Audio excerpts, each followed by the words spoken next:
Hi folks, how are you? Well, this is Messy Church, but it's not Messy Church obviously because we're not normal, we're not in the building. However, you have a great advantage in this time.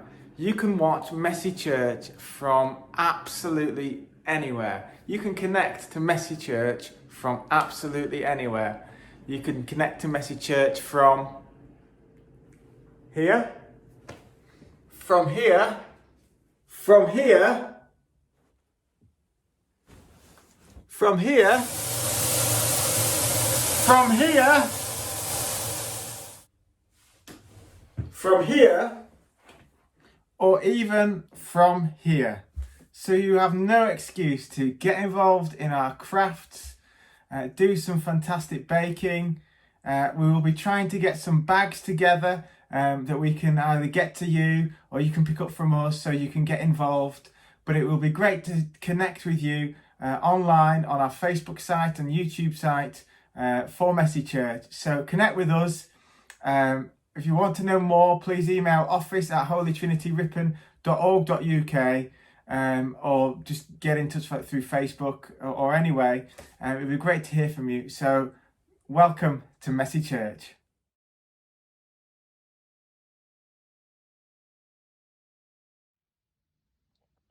The young hero and the horrible giant. Taken from 1 Samuel 17. God's people had some scary enemies, but the Philistines were the scariest of them all. And now the Philistines had come to fight them. The Philistines had a secret weapon called Goliath. Goliath was a terrifying soldier. And, worst of all, a giant. A giant so strong and so tall and so scary that no one had ever been able to fight him and live to tell the tale. So, there they were, the Philistines standing on the top of one hill, God's people standing on top of the other. Every day Goliath came out and shouted, "Send your best soldier to fight me. If he wins, we will be your slaves. But if I win, you will be our slaves." No one spoke. No one moved. "Chickens," Goliath bellowed. "Your God can't save you. I'll rip your heads off and have you on toast."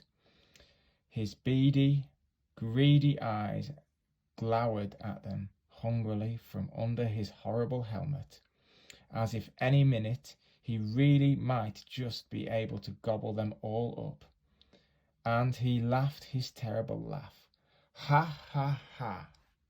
It boomed, echoing horribly around the dry, dry valley. Well, Goliath might just have been a green, slimy monster with 3 heads, because God's people froze with fear. Their eyes glazed over, and they turned deathly pale. They knew if someone didn't do something quick, if someone didn't save them, but God would do something. He would send someone to save them. Now, you remember that David was the youngest son of Jesse? Well, his brothers were soldiers in the army. One day, when David brought his brothers their lunches, he saw Goliath, and he saw how scared everyone was. "Don't be afraid," David said. "I'll fight him for you." "You're only a little shepherd boy," the king said, "and Goliath is a great soldier. How will you fight him?" "God will help me," David said. So the king gave David his royal armor to wear, but it was too heavy and too big, and David couldn't even walk. "I won't need this," David said.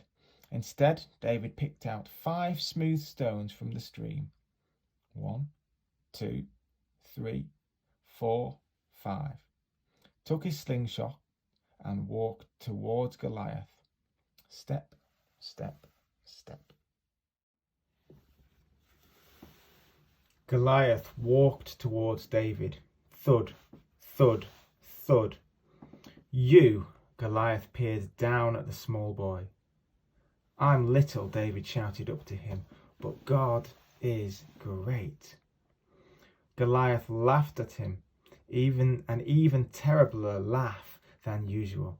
Ha ha ha ha ha, it went. With just one swing of his giant sword, Goliath could finish the boy off, but David kept going.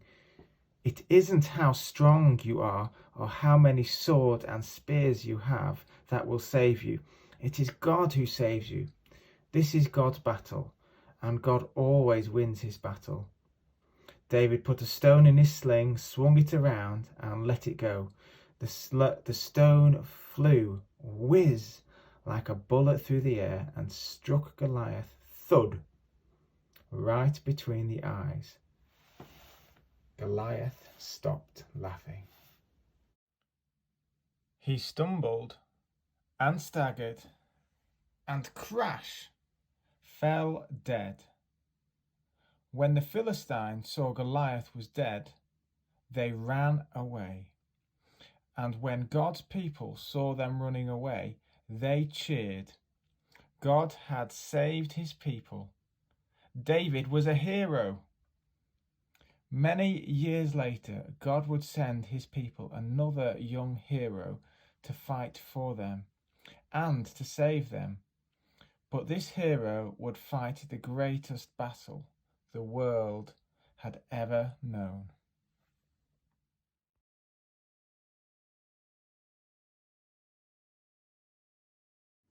Hello! Well, today we're going to make a bag, and it's a bag for David as he went to the war zone to see his brothers, and he was carrying things in his bag for them. So we're going to make a very, very simple bag.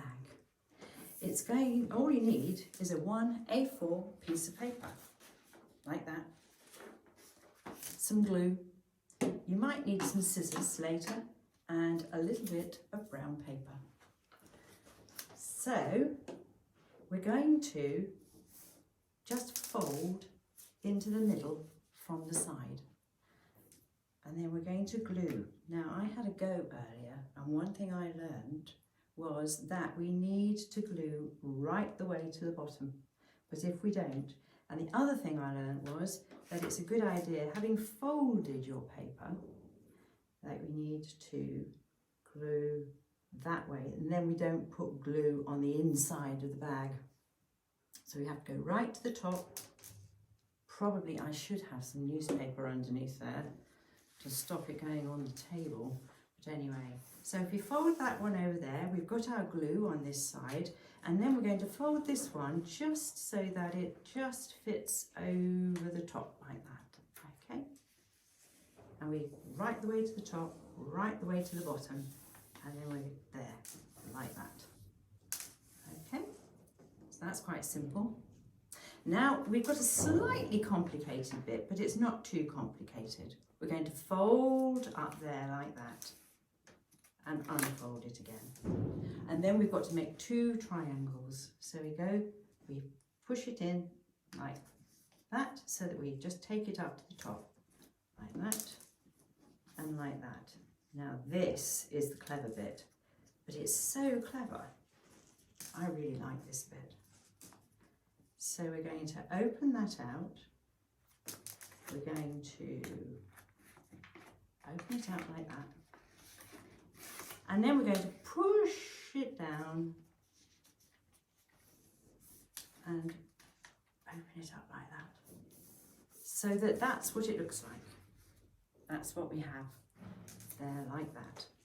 And then got one more bit of folding to do. So we fold that down to the middle, and this is why this bit needs to be glued really well, because as it comes over, we've got to keep it together. It's all right if it comes apart once you've folded it, because we are going to seal this bit as well. Then we fold that bit up there, and then we just want a little bit of brown paper. And we're going to glue this brown paper all over. Make sure that it's all over. And this is our last little bit that just seals the bag up at the bottom. So we've got a really good piece of glue there. We're going to stick it across the bottom, and we have a bag. It just looks like a kind of sandwich bag, doesn't it? One that David might carry sandwiches for his brothers in. But there's one thing that he definitely would have in there, because David was a shepherd. And David protected his sheep by flinging pellets at them and rocks from his sling. Now we're not making the sling today, but we're going to make the rocks or the stones that David would have done. So we're just going to use a piece of tin foil. It's just torn, it's about that big, I think you need, and you're just going to screw it up and make it nice and round.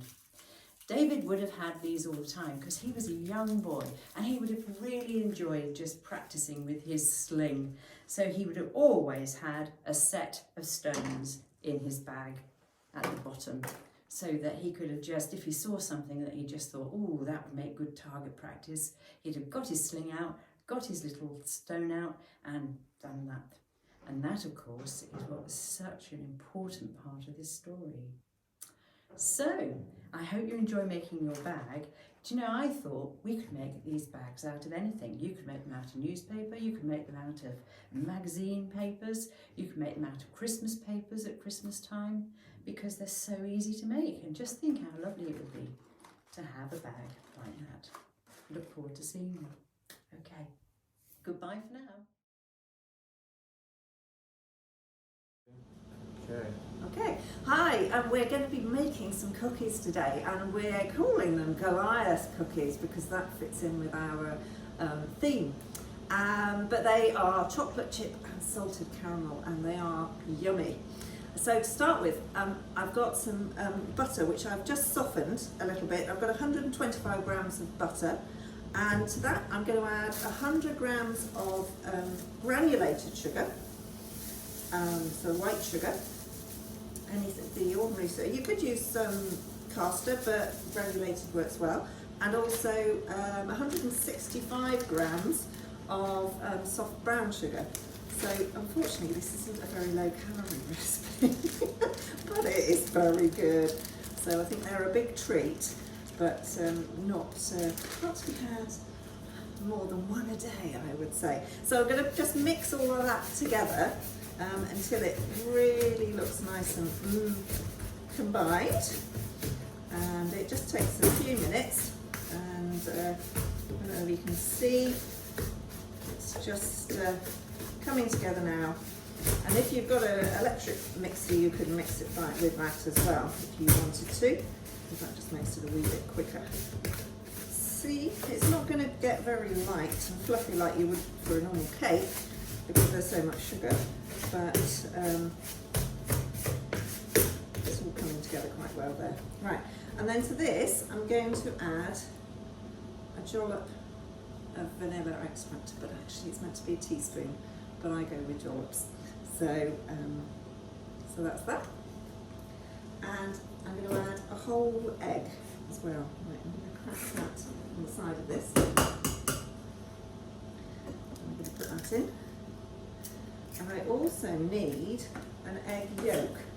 So this is a tester of my skills at separating, move that so you can see it better, of separating an egg from an egg yolk from the egg white.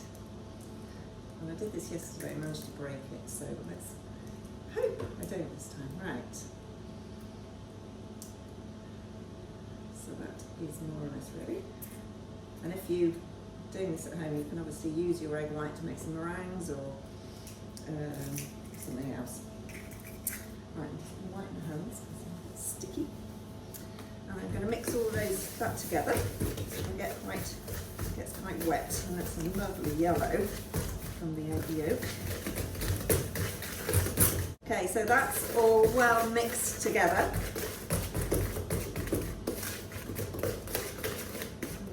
Point that to the camera, I think you can see that. Yeah. And then we're going to add our flour mixture. And I have measured out already 225 grams of plain flour, and also I've got some other little bits and pieces in here. I've got some bicarbonate of soda. I've got a teaspoon of each of these.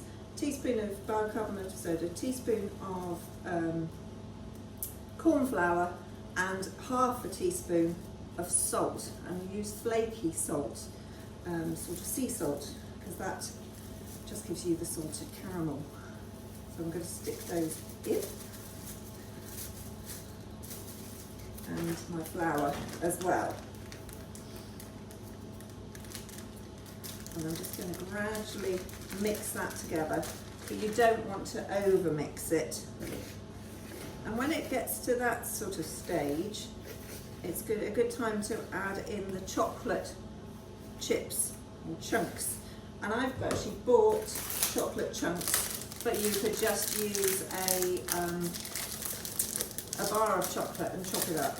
And I've got milk chocolate, but you can add dark chocolate as well if you want to, but I've just got milk chocolate. So I'm going to add 200 grams of chocolate just to add to the calorific value.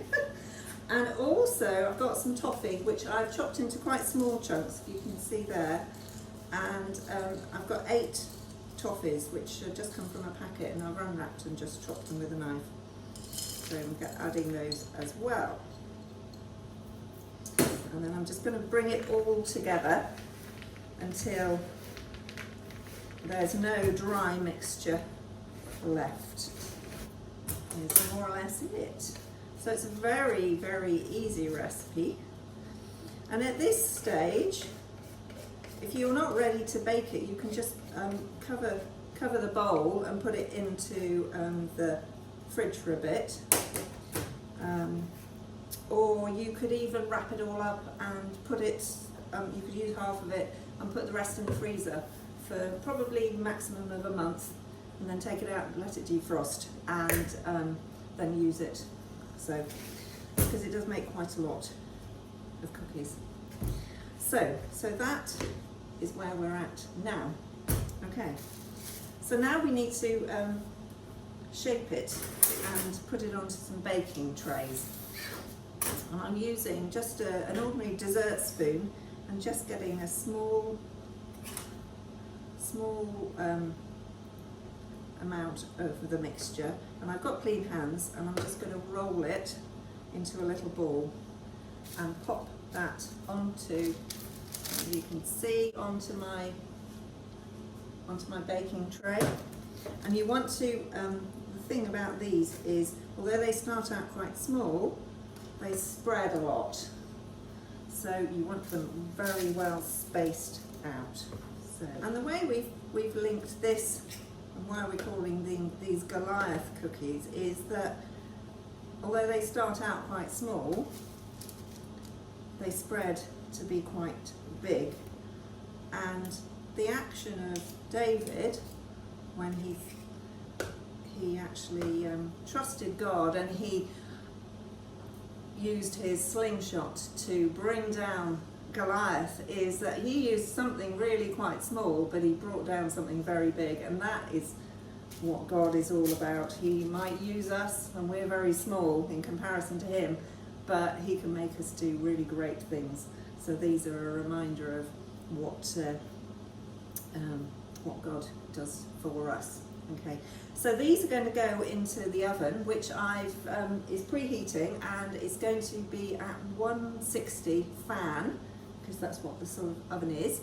But if you haven't got a fan oven, it's 180 degrees, or if you've got a gas oven, it's gas mark 4, and they take about 10 to 12 minutes, and you just need to keep an eye on them, because they've got so much sugar in, they can actually burn quite easily. So I wouldn't leave them in for longer than 10 minutes to start with, and then check, and they should be quite spread out and quite crunchy around the edges. And I've got, in best Blue Peter fashion, some I've already made. As I say, I made them at home yesterday. So this is what you're aiming for, a really nice crispy and sticky cookie. And you can see, I don't hope see, there's big chunks of toffee and big chunks of chocolate. So that is our Goliath cookies.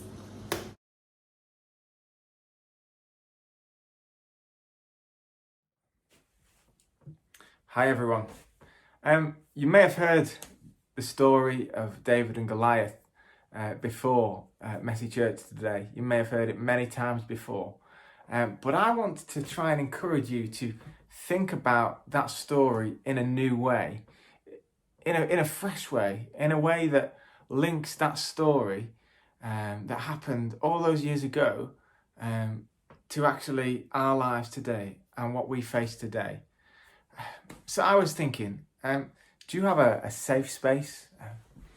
A space that you go when maybe things get a little bit tough? I do. It's called my garage. It's where all my tools are. I can, do a bit of woodworking or, fiddling around or pretending like I know what I'm doing. But that's like my headspace where I can go and think and try and gain some perspective. We have Amelia, who's 3, nearly 4, and Harry, who's just turned 1. And we have this great area at the end of her bed that can turn into a little bit of a den. Let me show you. So, to the untrained eye, this space down here may look like a little bit of space on the floor and a bookshelf. However, to the professional eye, to the finely tuned eye, eyes like mine, it's a den. Just you watch.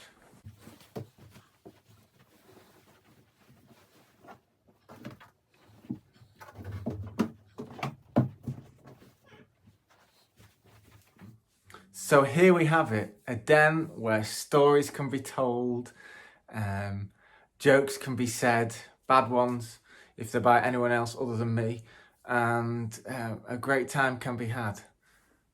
But it's a great shelter. And you see, the thing is, God is described as being a bit like a shelter, a safe place to go in times of trouble. Now, we all have trouble these days. We all face giants. Like David faced Goliath, we face giants and challenges in our lives.